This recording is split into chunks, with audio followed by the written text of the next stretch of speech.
we'll say, we love Simone Biles.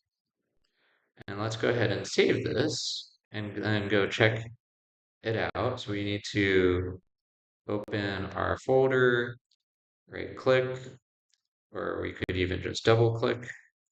And it says, we love Simone Biles. Now that's a little funny because I didn't have a tag. So let's go to inspect. And in our body, notice that there's no tag.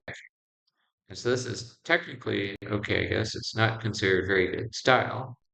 So let's go and find an image of Simone Biles to use. So I'm going to Google for Simone Biles, and we'll find an image.